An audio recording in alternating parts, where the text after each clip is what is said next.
ছোট্ট বন্ধুরা, আজ বীজ থেকে চারা কিভাবে উৎপাদন হয় সেটাই বলবো।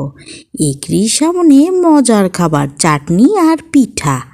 ইকরি ভাবলো টুকটুকিকে ডেকে আনি, দুজনে মিলে মজা করে খাবো।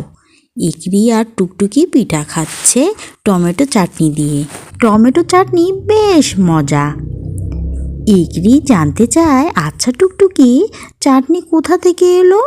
টুকটুকি বলল, তুমি ভালো প্রশ্ন করেছো ইকরি, আমিও জানি না, চলো দাদির কাছে যাই। ওরা এলো টুকটুকি দাদির কাছে। দাদি ওদের প্রশ্ন শুনে খুবই খুশি। দাদি বলে, চাটনি পাওয়া যায় গুড়ি ময়নার কাছে, চলো গিয়ে দেখি গুণী ময়রা কি বলে। ওরা এলো গুড়ি ময়নার দোকানে। ইকরি জানতে চায়, তুমি চাটনি কোথায় পেলে গুণী ময়রা বলে, আমাকে চাটনি দিয়েছে আশায় বানিয়ে দিয়েছে। ওরা আশার কাছে এলো, আশার বাড়িতে, সুন্দর সাজানো বাড়ি। ইকরি জানতে চায়, তুমি চাটনি কোথায় পেলে আশা বলে, আমি টমেটো দিয়ে চাটনি বানিয়েছি। টুকটুকি বলল, তাই নাকি? তুমি টমেটো কোথায় পেলে? আশা বলে, আমি টমেটো কিনে সবজির দোকান থেকে এনেছি।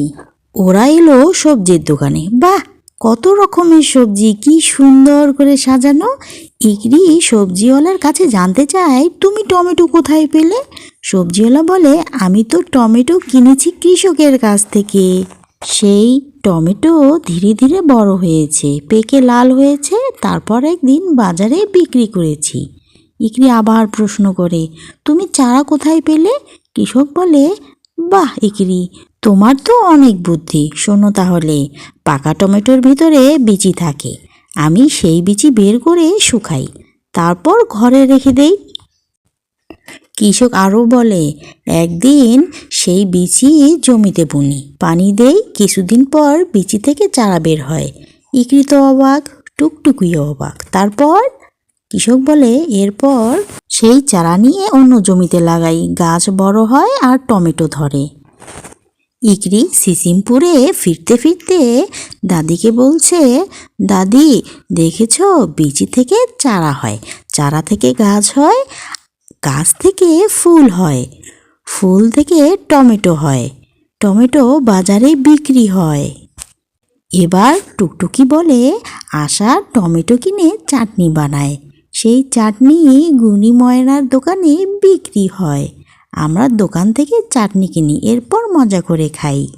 সবাই আসো, আমরা এই চাট থেকে ভালো করে বুঝতে পারবো। প্রথমে বিচি থেকে ছোট চারা হয়, এই যে দেখো, তারপর চারা থেকে টমেটো গাছ, এরপর টমেটো থেকে ফুল এবং গাছের কাঁচা টমেটো, এরপর গাছের পাকা টমেটো, তারপর এই যে টমেটো চাটনি। দেখেছো বন্ধুরা, অনেক কিছুর পরে তারপর আমরা চাটনি খেতে পারি মজা করে।